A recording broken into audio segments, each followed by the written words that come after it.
দিনের পর দিন শারীরিক এবং যৌন অত্যাচারের পর বাড়ি থেকে বৌমাকে বের করে দেওয়ার অভিযোগ উঠল শ্বশুর বাড়ির বিরুদ্ধে। আর এই ঘটনাকে কেন্দ্র করে উত্তেজনা ছড়িয়েছে কামারহাটি পৌরসভার ৩৫ নম্বর ওয়ার্ডের অন্তর্গত বেলগুড়িয়া যতীন দাস নগর এলাকায়।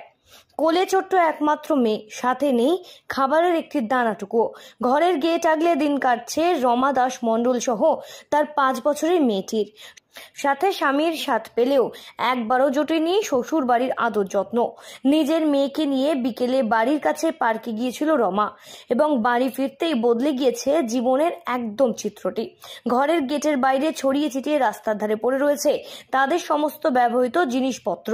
সঠিক বিচারের আশায় প্রশাসনের কাছে দ্বারস্থ হয়েও আজও সর্বহারা স্বামী এবং শিশু কন্যাকে নিয়ে রাস্তায় ধর্নায় বসে সমাধানের আশায় দিন গুনছে রমা দেবী। তার অভিযোগ, দিনের পর দিন শারীরিক এবং মানসিক নির্যাতন করা হতো তাকে। শুধু তাই নয়, শ্বশুরবাড়ির লোকের কাছ থেকে মিলত যৌন হেনস্থারও শিকার হতে হতো। এর পাশাপাশি ছোট্ট শিশুটিকেও নানাভাবে ভয় দেখানো থেকে শুরু করে মারধর করা হতো বলে অভিযোগ করছেন রমা দেবী। এখানে আমি আমার হাজবেন্ড একটা ছোট্ট মেয়েকে নিয়ে, আমার মেয়ে 5 বছর বয়স, তাকে নিয়ে আমি এখানে থাকি। ঠিক আছে, এবার এটা আমার শ্বশুর বাড়ি। আমার 8 বছর হয়েছে বিয়ে হয়েছে। তো এখন আমার ননদ আছে, তার 38 বছর বয়স, আনম্যারিড। তো আমি জাস্ট 5 মিনিটের জন্য আমি মেয়েটাকে নিয়ে, তো অনেকদিন ধরে আমার সব ফিজিক্যাল মেন্টালি আমার উপর টর্চার হচ্ছে। আমার শ্বশুর বাড়ির লোকজন, হ্যাঁ, আমার শাশুড়ি মা, সবাই মিলে। কারণ আমাকে বেরিয়ে যেতে হবে। আমি আগে ইচ্ছাপুরে একটা বাড়িতে থাকতাম, আমার শ্বশুরেরই একটা বাড়ি, ওখানটায় যখন থাকতাম তো ওই জায়গাটা পুরো বাড়ি সমেত বেচে দিল, মানে এই সামনের সপ্তাহে রেজিস্ট্রি। আর ওখানটা বেঁচে দেওয়ার পর আমি কোথায় যাবো? আমি এখানে এসেছি। এখানে আসার পরে আমাকে ভালো বুঝে, ঠিক আছে, আসলাম।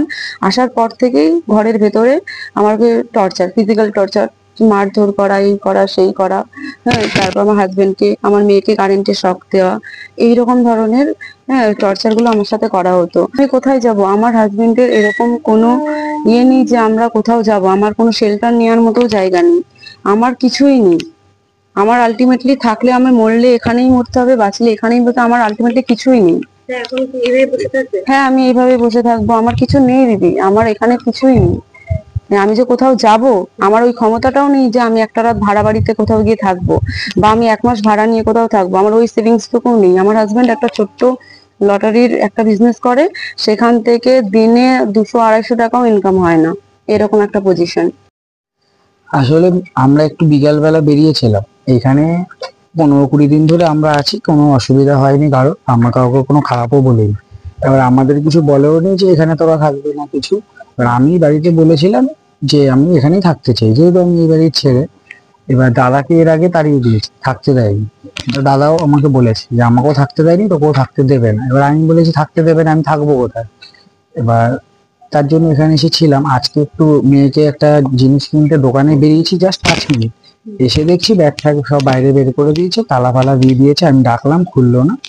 তারপরে ডাকলাম, কোনো রেসপন্সই করেনি, কোনো বার্তাই দিই। বেল বাজালাম, কেউ খুললো না আমাদের দেখে উপর থেকে।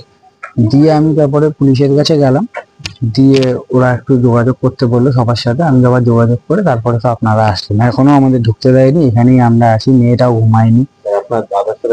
দাদার সাথে কথা হয়েছে, দাদাকে তো তাড়িয়ে দিয়েছে। দাদাকে বলেছে তোকে এই বাড়িতে ঢুকতেই দেবো। আমি বলতে গেছিলাম, আমার উল্টো পাল্টা কথা বলেছে। একটু আগে আমি কথা বলে গেছি, পুলিশ যখন এসেছিল আমাকে বাজে কথা বলেছি।